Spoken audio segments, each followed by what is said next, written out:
Padre, gracias te damos.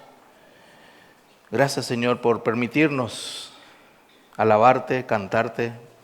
Es un privilegio que solo tu pueblo santo tiene, que solo tu pueblo redimido tiene, Señor. Cantarte en tu presencia, Señor. Adorarte, orar, alabarte, agradecerte, implorar, clamar, proclamar, Señor. A eso hemos venido, Señor, a entregar nuestros corazones y derramar nuestros corazones delante de ti en esta mañana, Señor.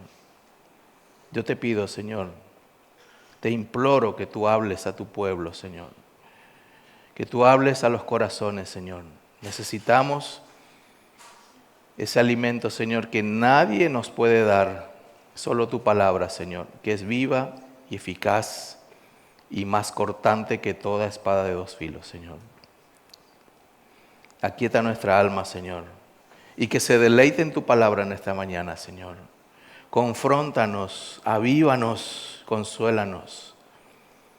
Danos el crecimiento que necesitamos, Señor, a través de tu palabra bendita, Señor.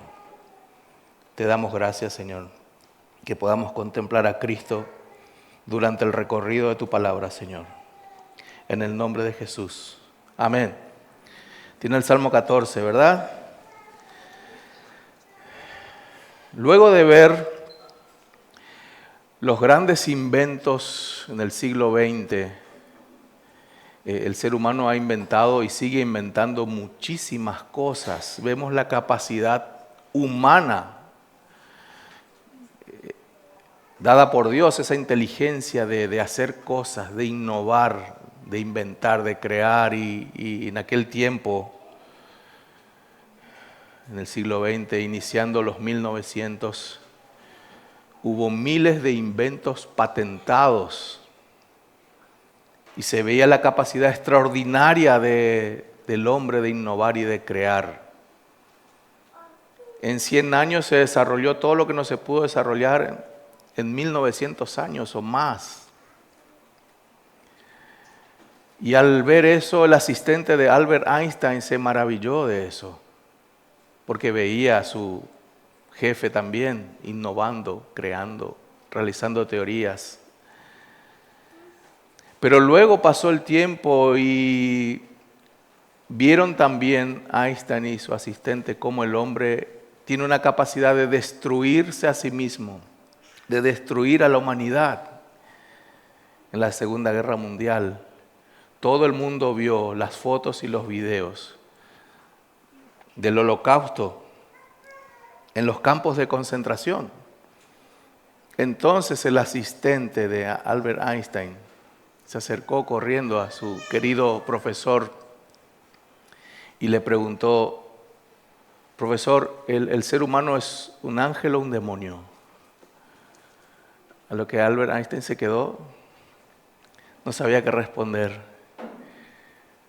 Por la capacidad de amar, de crear, de innovar, de proteger y la capacidad de destruir que tiene el ser humano. Y si miramos el Salmo 14, denle una mirada ahí al Salmo 14. En su Biblia habla de la corrupción del hombre y de la necedad del ser humano.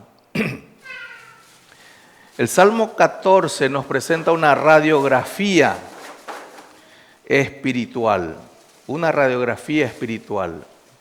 Hoy con la tecnología y la ciencia podemos ver todo nuestro cuerpo humano y lo que tenemos. Pero el Salmo 14 muestra también una radiografía espiritual de la humanidad caída.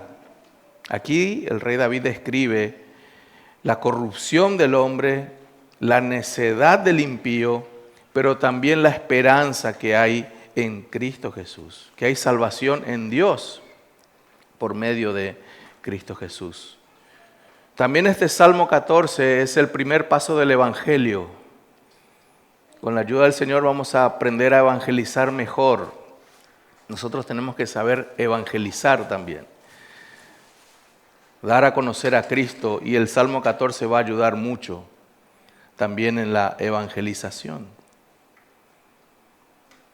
Entonces nos presenta el primer paso del Evangelio y también demuestra cómo el veneno de la serpiente antigua corre por las venas de los seres humanos. estamos envenenados por la serpiente antigua. Entonces mi deseo en esta mañana, hermanos, es que tengas una desesperada necesidad de redención. Si hay aquí alguien que no es cristiano, quiero que lo seas hoy. Que tengas una desesperada necesidad de Dios. Y los que son creyentes tengan una desesperada necesidad de santificación en esta mañana. Vamos a hablar, hermanos, hoy con la ayuda del Señor de la depravación radical del hombre, el desprecio por Dios y su pueblo también, que vamos a ver aquí, y el deseo que Dios tiene de salvar también. O sea, hay esperanza en Dios. Vaya conmigo al Salmo 14, versículo 1 al 3. 1 al 3. Vamos a ir partiendo de este Salmo, vamos a ir hasta el final, pero comenzando de versículo 1 hasta el 3, donde vamos a ver la depravación radical del ser humano que describe el rey David. Dice el necio en su corazón, no hay Dios. Se han corrompido, hacen obras abominables, no hay quien haga el bien.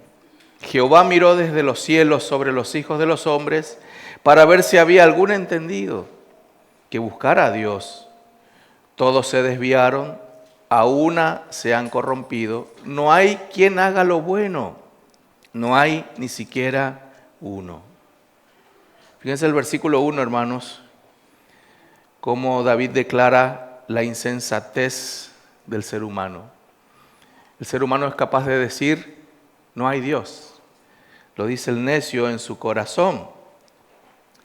Algunos comentaristas dicen, aquí vemos una frase lapidaria. Otro comentarista dice que es la confesión de fe más corta que existe. Los necios también tienen una confesión de fe.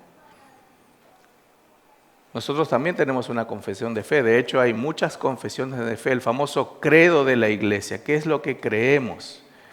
Y la iglesia evangélica, la iglesia cristiana cree en Dios y que existe. Pero aquí vemos una confesión de fe de un ateo, de alguien que dice, no hay Dios. Las confesiones de fe suelen tener 20, 30, 40, 50 artículos, donde está la lista de lo que creemos, ¿verdad? Sobre Dios, sobre la Biblia, sobre el hombre, sobre dones espirituales, sobre la iglesia, sobre el gobierno, sobre la sociedad, sobre la venida del Señor, el futuro, etcétera, etcétera. Pero la declaración de aquí del necio, fíjense, es una sola. Una frase, un medio renglón. No hay Dios. Está negando la existencia misma de Dios. Lo más impresionante, hermanos, es que en hebreo, fíjense aquí, no hay Dios, 3 palabras, pero en hebreo son 2 palabras. Es más corto otra vez. En hebreo es in Elohim. No creador. No hay creador. ¿Se acuerdan en Génesis 1? En el principio Dios creó los cielos y la tierra. Elohim. En el principio el creador creó. La evidencia de que hay un Dios y que hizo algo y que se reveló. Pero aquí vemos, hermanos, la frase lapidaria que dicen los comentaristas.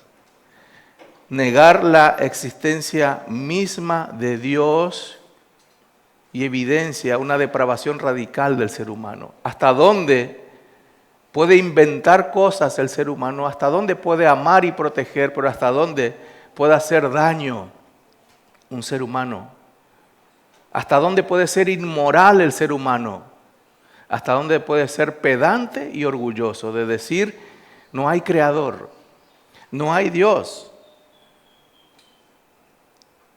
Ahora, si buscamos en el diccionario necio, vamos a buscar personas que son ignorantes en algunas cosas, o que son torpes o tropiezan, pero eso no, bíblicamente no es cierto eso, esa definición. Necio es alguien que sí sabe las cosas, pero se rebela contra ella o no quiere aceptar. Ese es el necio. Es una actitud espiritual incorrecta, también una definición de necedad. Y otra definición es alguien que rechaza a Dios a pesar de las evidencias. Ese es un necio. Se les muestra evidencias, pero dice en su corazón, no hay Dios, no creador.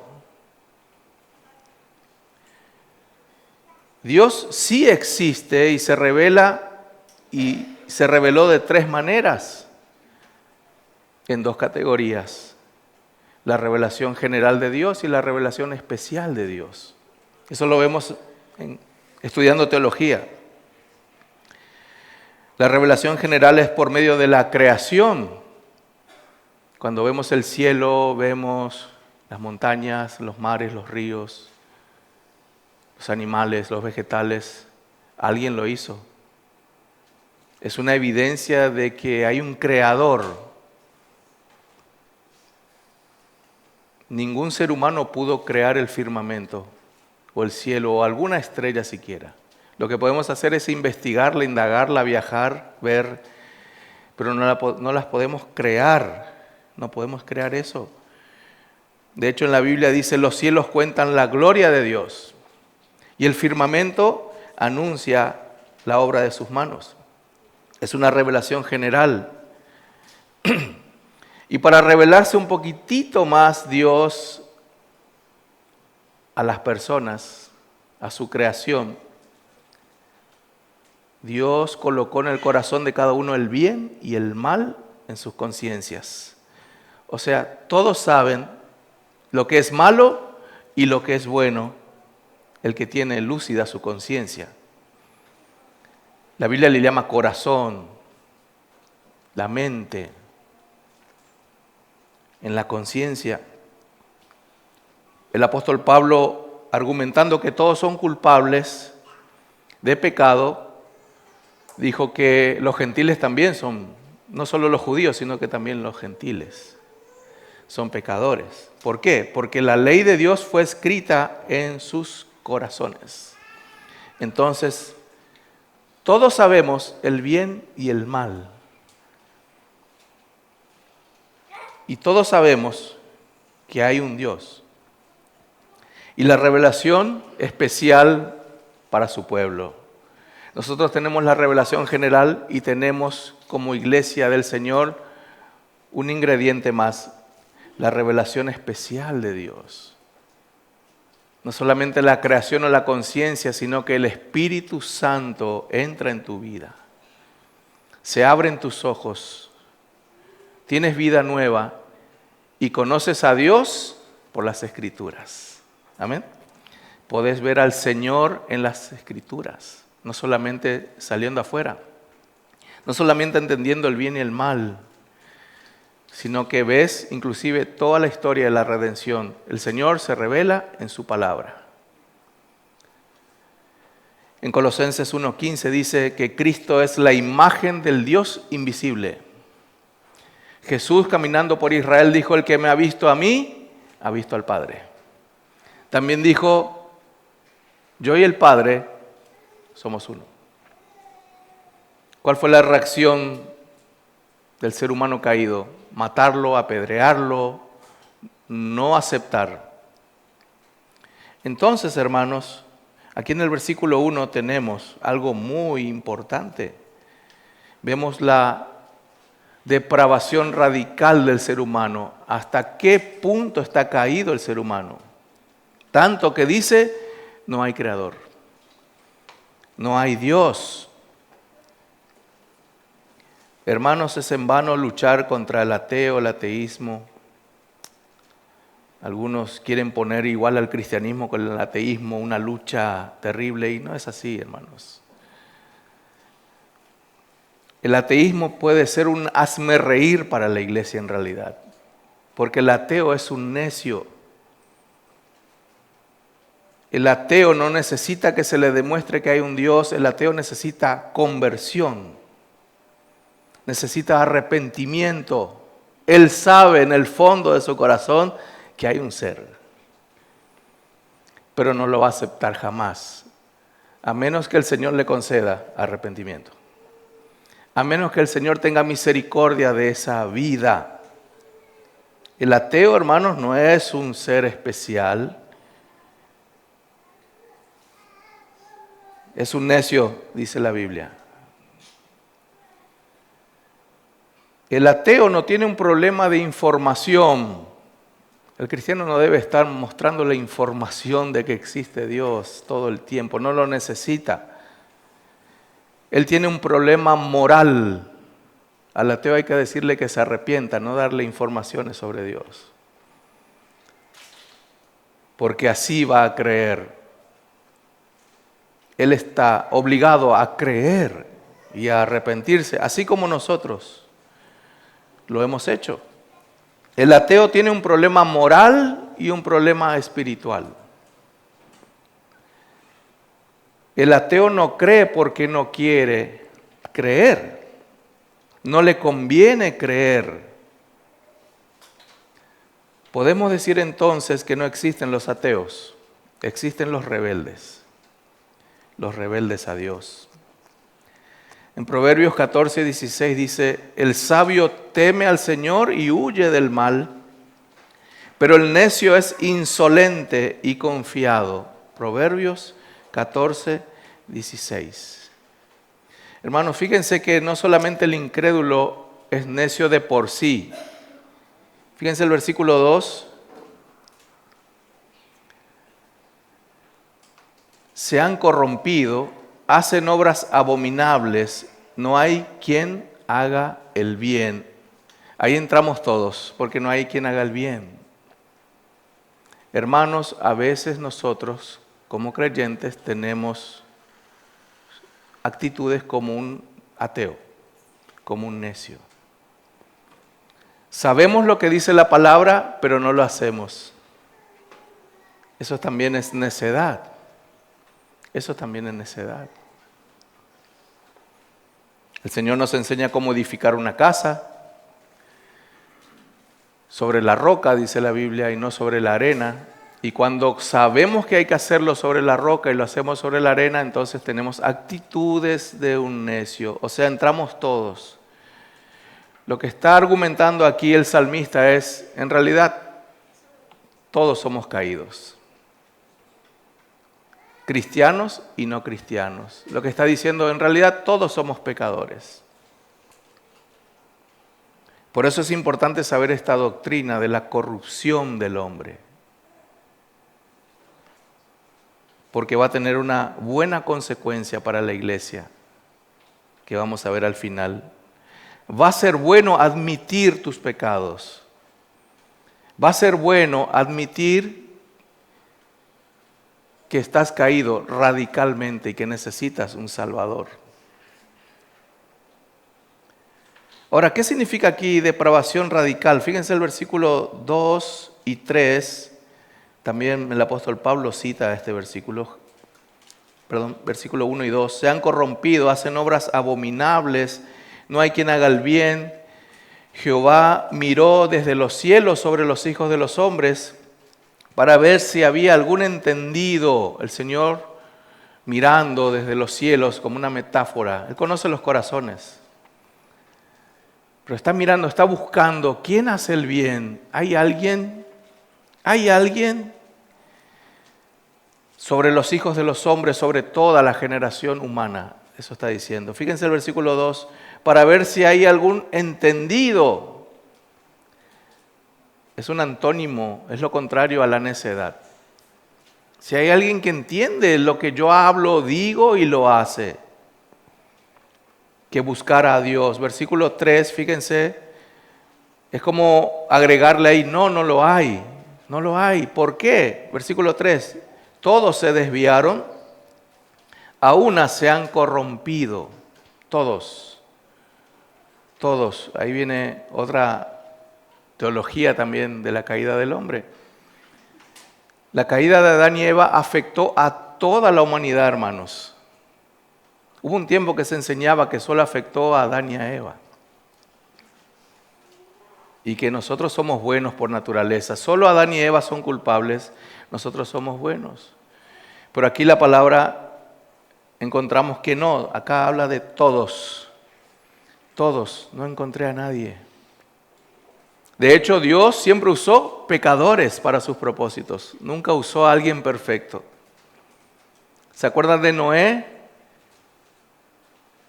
Que Dios le llamó para construir el arca. Encontró en Noé un poco de fe y bondad y compañía, pero era un pecador también.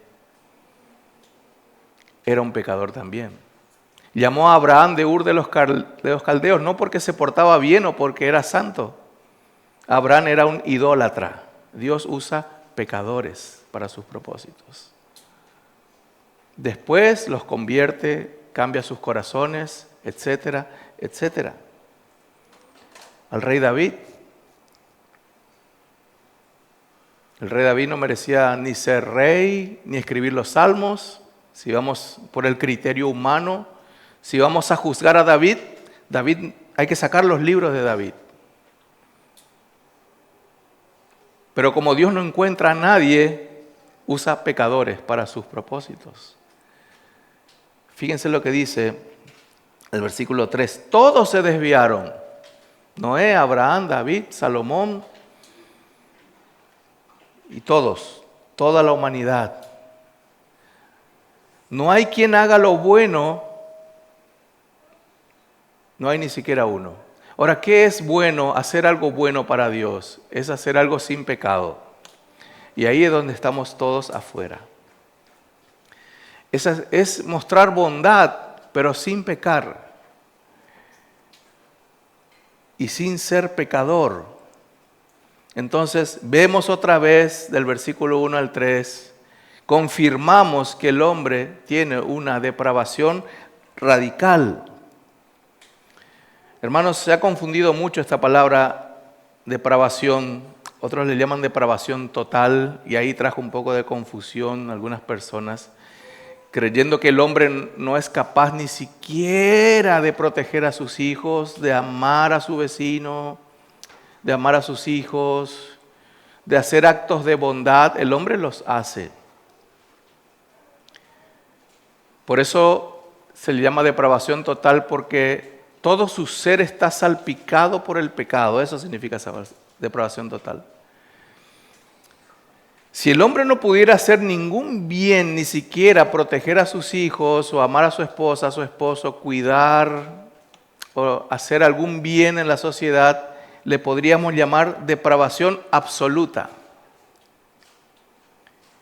Pero todos los teólogos concuerdan que no puede ser eso. Sí hemos perdido la semejanza de Dios. La Biblia dice que fuimos creados conforme a su imagen y semejanza. Y tenemos la imagen del Señor todavía, gracias a su misericordia. Por eso, creyentes y no creyentes, tenemos la imagen de Dios todavía. Y gracias a eso, hacemos algo de bondad. Tenemos algún sentido de cuidado. ¿Qué pasaría, hermanos, si el hombre es depravado absolutamente? Sería un infierno total este mundo. Nos mataríamos unos a otros sin piedad. No tendríamos ni una pizca de misericordia ni de perdón, ni una pizca de amor ni de bondad. Pero sí hemos perdido la semejanza de Dios, la parte moral. Entonces, el ser humano hoy es un ser humano a la imagen de Dios, inmoral. Depravación radical. Otros le llaman inhabilidad espiritual. En base a esta palabra, ¿qué significa? Incapacidad espiritual también. ¿Qué significa en base a lo que leímos? El hombre no puede, eso significa incapacidad. El hombre puede crear la bomba atómica, pero no puede buscar a Dios. El hombre puede crear la cura o inventar la cura para el cáncer con muchos estudios, etcétera, etcétera. No sé, un ejemplo. Podría, pero no va a poder buscar a Dios de forma autónoma. Alguien le tiene que ayudar y es el Espíritu Santo que hace eso. El hombre puede mostrar mucha bondad, darle de comer a los niños, ayudar a la gente, dar todos sus bienes para beneficio de otros, pero solo no podrá buscar a Dios. Y eso es lo que dice aquí. Eso es alguien bueno para Dios. Alguien que de forma autónoma pueda buscarle a Dios. Alguien bueno es alguien que puede cumplir los 10 mandamientos todo el tiempo sin pecar. Eso es alguien bueno para Dios. Por eso no encontró Dios buscando en el mundo. No hay. No hay. Versículo 2, me gusta esta frase del Señor. Buscaba para ver si había algún entendido.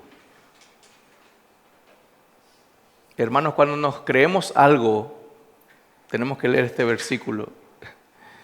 Porque a veces nos creemos que somos entendidos en la materia de Dios.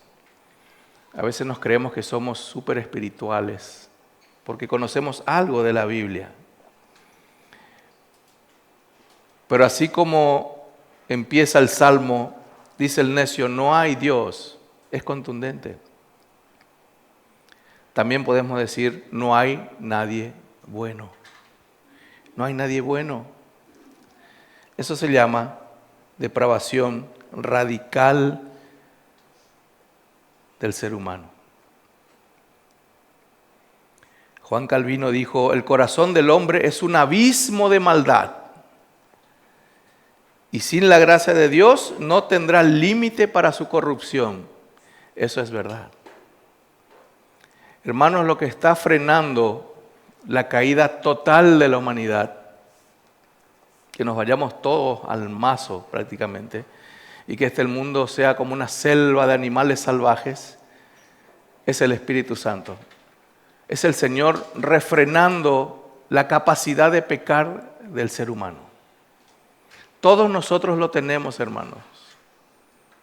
Es un abismo de maldad, sin fondo. Por eso dale gracias a Dios porque estás sentado acá.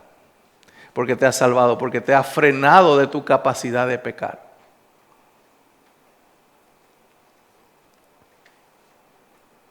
Dios sabe cuánto podés pecar.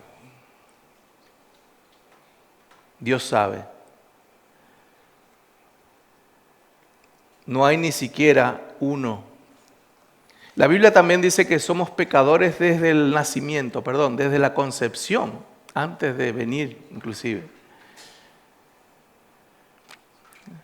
El rey David dijo en Salmo 51:5, he aquí en maldad he sido formado y en pecado me concibió mi madre.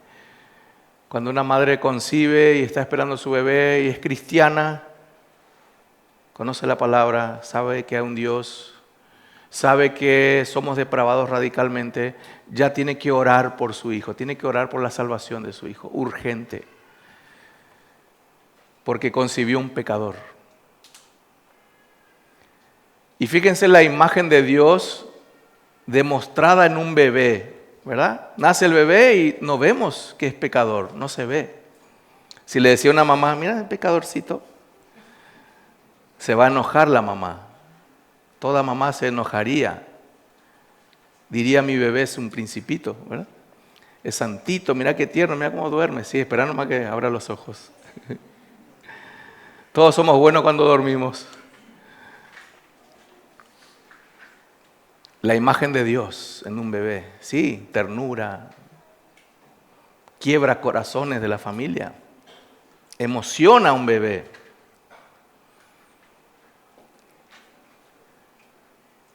Es hermoso, es tierno, es frágil, indefenso, depende totalmente de los padres, de alguien. Yo siempre lloro, hermanos, o por fuera o en mi corazón, cuando alguien dice, se dejó un bebé en un basurero. La capacidad del hombre de hacer daño. Indefenso, con frío, con hambre, con lo que sea. Solo Dios le está cuidando ahí.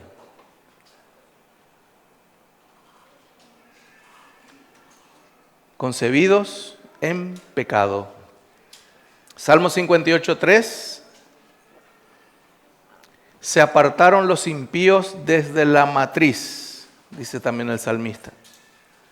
Jeremías 17:9 dice, engañoso es el corazón, hasta ahí aceptamos, no nos enojamos, y perverso. Engañoso es el corazón y perverso, ahí molesta la palabra, porque yo me creo bueno.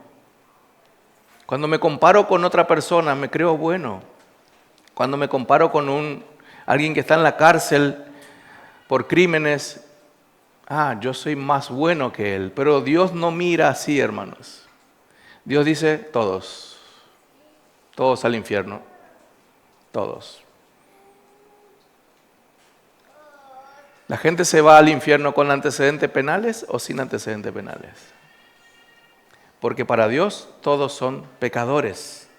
Todos son pecadores. Algo interesante entre las frutas y el ser humano. Las frutas se pudren desde afuera hacia adentro, ¿verdad? No sé si se le pudrió una fruta una vez en la bandeja y empieza a pudrir las otras si no la saca a tiempo. Agentes, factores externos hacen descomponer la fruta y se empieza a pudrir todo y empieza a penetrar. Con el hombre sucede lo contrario, está podrido desde adentro, desde la concepción está mal y empieza a manifestar afuera lo depravado, lo pecador que es. A medida que va creciendo, sus pecados son más grandes y más evidentes. Decía Paul Washer, cuando la mamá le deja al bebé caprichoso, berrinchoso, targel el bebé, le deja en la cuna y grita al bebé, ¿verdad? No quiere estar en la cuna, quiere estar con la madre o quiere estar mirando Netflix. Pero le ponen la cuna porque es hora de dormir y ahí es su lugar, ahí es su cama, en la cuna. Y dice Paul Washer, no le mata a su madre porque no puede levantar el arma todavía. Así está su corazón. Así de pecador somos. Así venimos. Así somos. Tenemos que entender como iglesia esto, hermanos. Estamos mal desde adentro. Adentro es el problema, el corazón. ¿De dónde vienen las guerras? Dijo Jesús. Acá. ¿De dónde vienen las envidias? De hecho, el apóstol Pablo le llama las obras de la carne, todo lo que viene de acá. Todo lo que viene de acá. Otra evidencia en la casa, los padres, ¿qué le enseñan a los hijos? ¿A portarse bien o a portarse mal? Hijo, así tenés que robar. Hijo, así tenés que ser caprichoso. No hace falta enseñarles. Lo que le enseñamos es a portarse bien. Calmate, acá, allá, hora de comer, hora de bañar, hora de esto. Vení acá, silencio ya, acá, andá ya. Tenemos que decirle porque no va a hacer. No lo va a hacer. Su corazón se inclina siempre al pecado, a hacer maldades. Por eso el Señor hablaba de la vara de la corrección. Por eso el Señor al que ama disciplina también, ¿verdad? A su pueblo. Si el Señor no disciplinara, hermanos, vamos a pecar sin límite. ¿Cuáles son los efectos de la caída del hombre? Número 1, la mente entenebrecida. Eso habla la Biblia. Tenemos una mente entenebrecida, oscura, nublada, llena de oscuridad. Por eso el hombre no puede buscar a Dios. La gente está engañada afuera y cree que está bien con Dios. Cree que su fe es legítima. La gente cree que está haciendo todo bien. Pero en realidad está entenebrecida, necesita que se le abran los ojos, el corazón. La mente entenebrecida trae como consecuencia un corazón endurecido. La Biblia cuando habla de corazón endurecido, habla de un corazón de piedra. De un corazón de piedra. Dios tiene que quitar ese corazón y colocar un corazón de carne, un corazón noble para escuchar la voz de Dios, un corazón que sea capaz de obedecer a Dios. Un corazón capaz de desear a Dios. Hermano, si viniste con ganas de venir al culto, nadie te apuntó un arma en la cabeza, viniste con alegría, te mentalizaste, es porque tal vez Dios cambió tu corazón. Dios cambió tu corazón. Estoy seguro de eso. Hay muchas cosas para hacer domingo a la mañana o un domingo entero. Pero el Señor colocó en tu corazón el deseo de adorarle, de escuchar su palabra. Y como consecuencia entonces de una mente entenebrecida y un corazón endurecido, tenemos muerte espiritual. Efesios 2, 1. La Biblia dice que en el pasado nosotros estábamos muertos en delitos y pecados. En griego, necros, cadáver. Teníamos una muerte espiritual. La imagen de Dios en nosotros, pero espiritualmente muertos. Y me gusta Efesios 2:4 cuando dice, pero Dios, que es rico en misericordia por su gran amor con que nos amó, ha dado a su Hijo para que seamos salvos. Hay una frase que ya es anónima y popular en la comunidad cristiana. El autor creo que ya dijo, esto lo puede usar cualquiera. No somos hombres buenos que a veces hacemos cosas malas. Alguien podría decir, somos hombres malos que a veces hacemos cosas buenas. Eso es lo correcto. No somos personas buenas por naturaleza, que a veces hacemos cosas malas. ¿Cómo somos por naturaleza? Malos. Y a veces hacemos cosas buenas. Jesús dijo eso.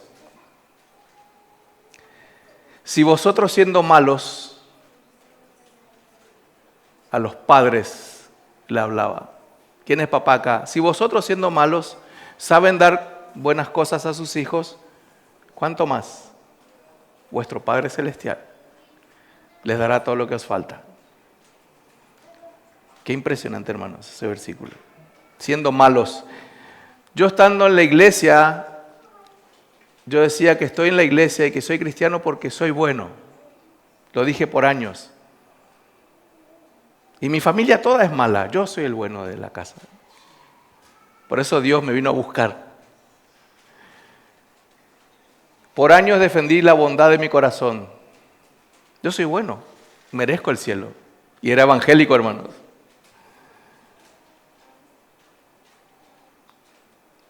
Después de leer bien la Biblia y las canciones, Marcos tiene prohibido decir acá en las canciones que el hombre es bueno. Solo Dios es bueno, amén. Solo Dios. Punto 2. Desprecio por su pueblo y por Dios. Fíjense el versículo 4 al 6, vamos avanzando. Entonces hay una depravación radical. Como consecuencia de esa depravación, entonces, ¿cuál es? El desprecio. Hay un desprecio. La gente desprecia a Dios.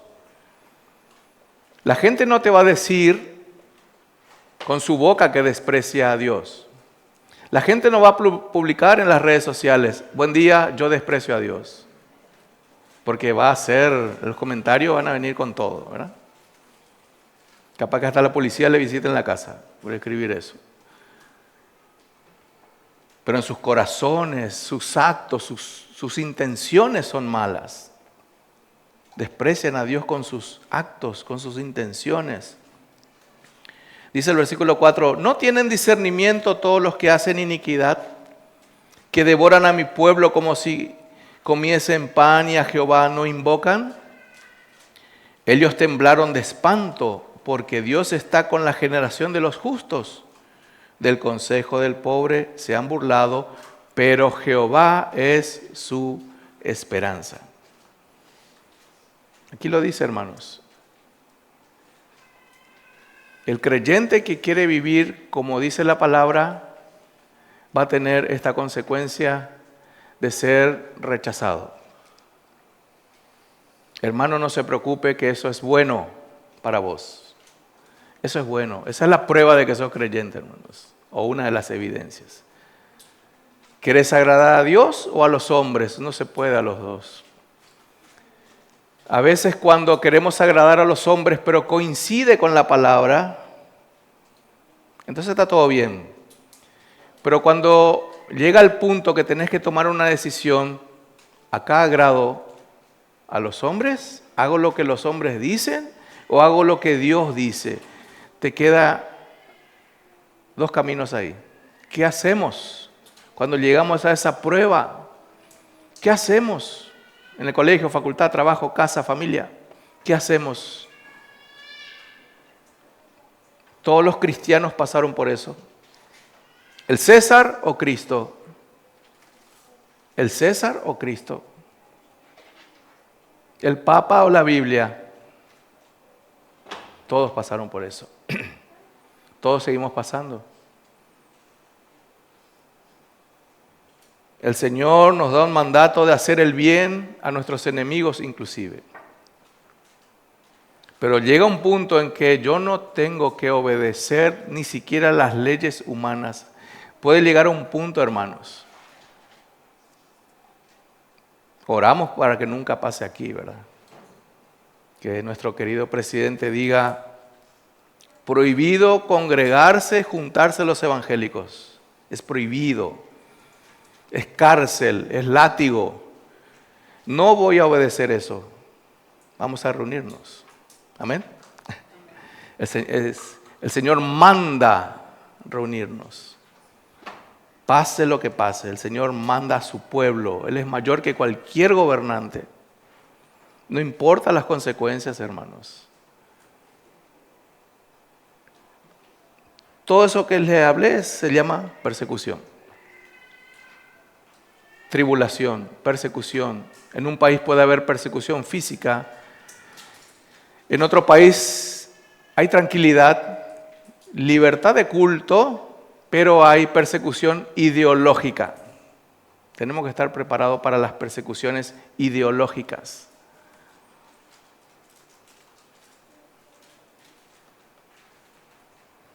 Acá no podés decir Jesús. Acá en esta calle no podés entrar con la Biblia. Acá. La facultad es así, hermanos. Dios aparte. Acá es ciencia, filosofía, acá, y no es cierto. Dios creó la filosofía, todas las ciencias, amén. Dios tiene que estar en la conversación de toda ciencia. No es Dios aparte, Dios adentro, para entender mejor la ciencia, para entender mejor la filosofía, para entender mejor cualquier conocimiento. Dios tiene que estar sentado en las aulas, en donde sea, pero eso no va a pasar. El Señor habló de que padeceríamos por su causa. Vamos a padecer. Por eso dice aquí, fíjense, devoran a mi pueblo como si fuesen pan, los ahogan.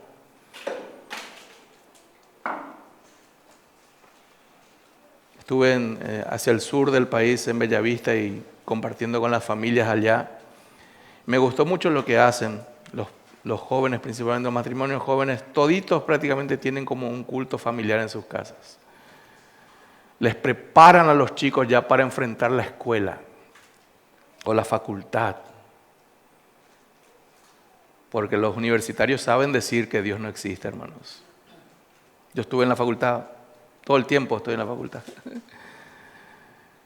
Y se encargan sistemáticamente de decir que no hay Dios, con dulzura y con ternura. Con muchos libros y materiales. Y quieren devorar a los jóvenes cristianos como el pan se devora.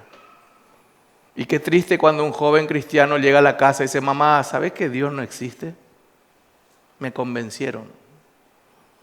Prepárale a tus hijos entonces. Porque cada vez va a ser peor. Se llama persecución ideológica y eso es peor que la persecución física. Cuando te cambian tu manera de pensar, toda la vida creíste que Cristo te salvó, que Dios existe y de repente Dios no existe. No hay creador. No hay creador.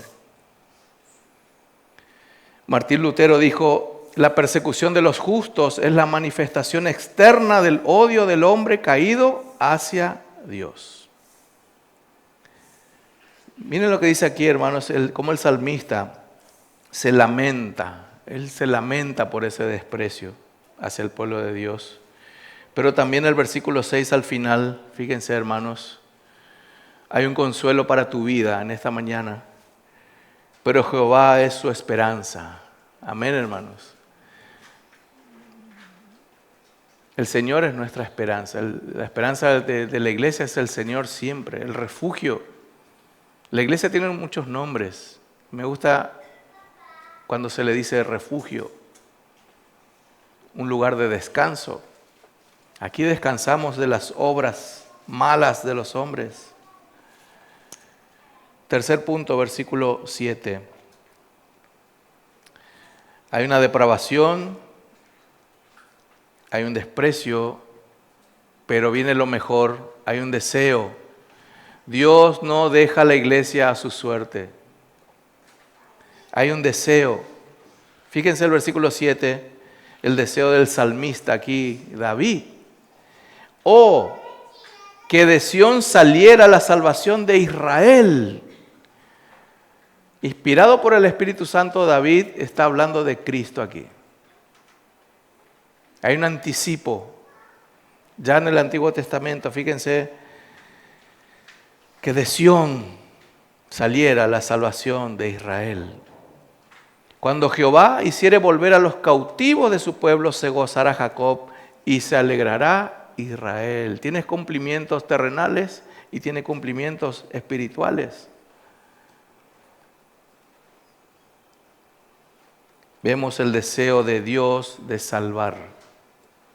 Hermanos, a pesar de la gran caída del ser humano, el Señor tiene misericordia y fundó su iglesia. Amén. ¿Para qué? Para hacer luz a las naciones, para salir. Te quiero hacer una pregunta muy personal. Yo no sé en el 2024 cuánto trabajaste para el Señor y cuánto para vos. Te animo a que examines eso y evalúes qué vas a hacer en el 2025. El Señor quiere salvar. La iglesia no puede estar quieta. El Señor quiere sacarle a la gente de esa mente entenebrecida, de esa muerte espiritual. Te animo a que reflexiones si te conviene o es mejor predicar más en tu trabajo, hablar un poco más de Cristo en la escuela. Se van a venir con todos, hermanos, pero el Señor salva. Amén.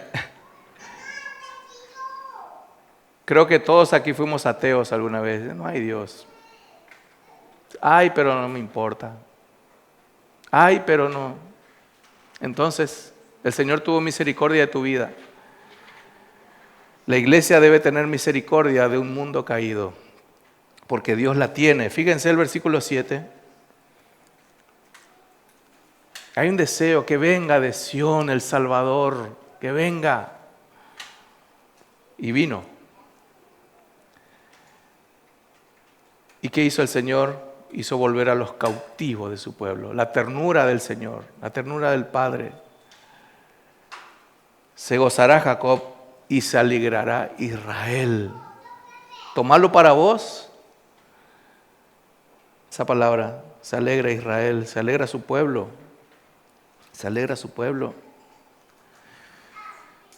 Es una súplica, hermanos, del rey David. Y es apuntar a Cristo y su salvación. Hermanos, el más vil pecador de la tierra puede ser salvo por el Señor. El más perdido de tu familia, el que vos decís, basta, no le predico más. El que vos tiraste la toalla, seguí insistiendo, hermano. Seguí orando, porque es más grande la gracia que el pecado. El amor de Dios es más grande que la caída del ser humano. Si conectamos con el Evangelio, hermanos, en Romanos 3, 10 al 12, Pablo usa esta cita del rey David también para decir que están todos condenados. El judío quería justificarse por la ley. Mi padre es Abraham. Entonces, Pablo dice, no hay justo. Voy a usar la Biblia que ellos usan. Voy a usar el pasaje del Antiguo Testamento para que entienda que no hay quien busque a Dios. No hay quien busque a Dios.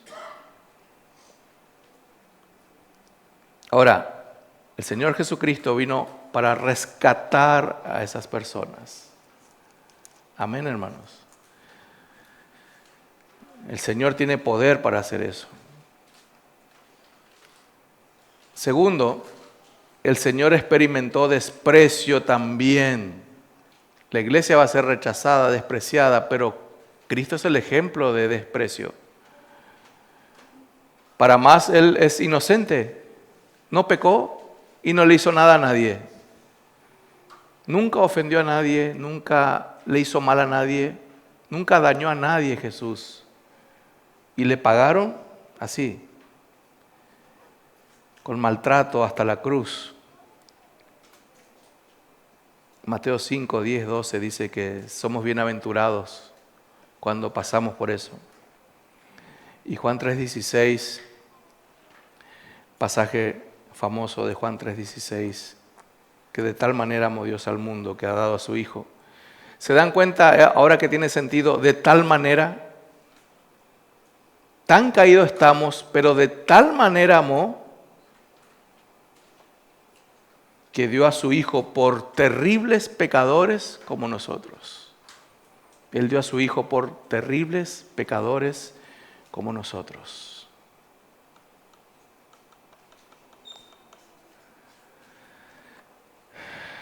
En conclusión, ¿por qué es necesario conocer esta doctrina, hermanos, que la encontramos aquí en el Salmo 14? Por varias razones. Nos da una visión bíblica del hombre. ¿Querés conocer al ser humano? Son lindos los libros de antropología. Se hacen excavaciones. Encontramos aquí un neandertal, encontramos esto, encontramos huesos de no sé dónde. Había gigantes, todo muy lindo. Pero ¿querés conocer el corazón del hombre? Está en la Biblia. ¿Y quién mejor que Dios describa cómo es el hombre? ¿Quién mejor que Dios? Dios le creó. Dios conoce su intimidad allá adentro. Tu esposo no te conoce todo lo que sos en realidad. Tu esposa tampoco, solo Dios. Dios sabe más allá que tu familia. Dios sabe lo profundo, profundo de tu corazón. Filósofos, sociólogos y psicólogos dicen que el hombre es bueno, pero el ambiente y la sociedad los corrompe. La Biblia dice que nosotros corrompemos la sociedad. Yo corrompo la sociedad con mis pecados, con mi corazón. No el medio ambiente. Yo estoy corrompiendo el medio ambiente. Segundo, disminuye nuestra confianza en el hombre y aumenta nuestra confianza en Dios. Hermanos, si entendemos esta doctrina, la Biblia dice que maldito el hombre que confía en el hombre. Por eso cuando se casan, hermanos, los novios, se casan dos pecadores. No hay que idealizar el matrimonio. Te vas a casar con un hombre pecador y se va a equivocar los 50 años de casado que tengas con él. la esposa también se va a equivocar. Pero si está Dios en el matrimonio, hay esperanza, amén. Porque Dios no se equivoca. Tenés que estar consciente que tu príncipe azul es pecador y tu princesa es pecadora. No tengo que confiar en mi marido mucho, tengo que confiar en Dios. ¿Te está entendiendo, hermanos? Ponerle 99 por tu esposa, confía, pero 100 por Dios. 100 por Dios, porque engañoso es el corazón. Tercero, le quita todo el mérito al ser humano. La salvación es de Jehová, dice la Biblia. ¿Qué colaboró el hombre con su salvación, hermanos? Sus pecados. ¿Qué me traes? Te dice el Señor. Y te traigo mis pecados. No tenés nada para darle al Señor. La fe, el arrepentimiento, el quebrantamiento, la salvación, los dones, el Espíritu Santo, todo es un regalo de Dios. Amén. Todo te lo concede Dios. No tenés nada para dar a Dios. Pero ahora que sos creyente, sí le tenés algo para dar a Dios. Acción de gracias, alabanzas, canciones, obediencia, obras, porque ya sos salvo. ¿Entienden lo que digo? Ahora tenemos algo para darle a Dios. Porque el Señor nos dio todo lo que Él tiene. Y cuarto,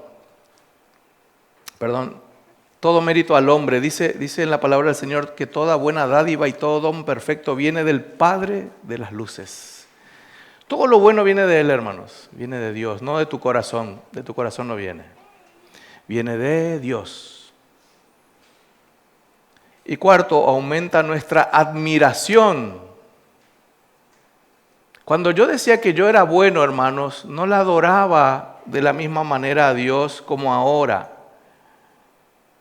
¿Por qué? Porque yo venía con algo de mérito al culto, ¿se entiende?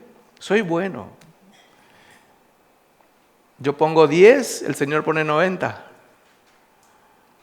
Yo participo porque soy un poco bueno. Hay un poco de mérito en mí para ir al cielo. Entonces mi adoración era mediocre y mala.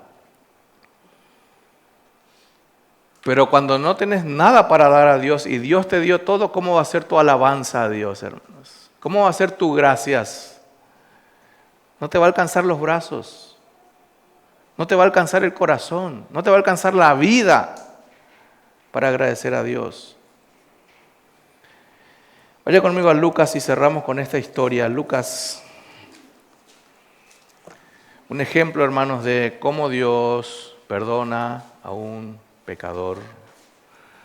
Cómo Dios perdona a un pecador. Me encanta esta historia y me siento totalmente identificado con esta historia. Totalmente identificado con esta historia y quiero que te sientas identificado con esta historia. Lucas 36, Lucas 7:36.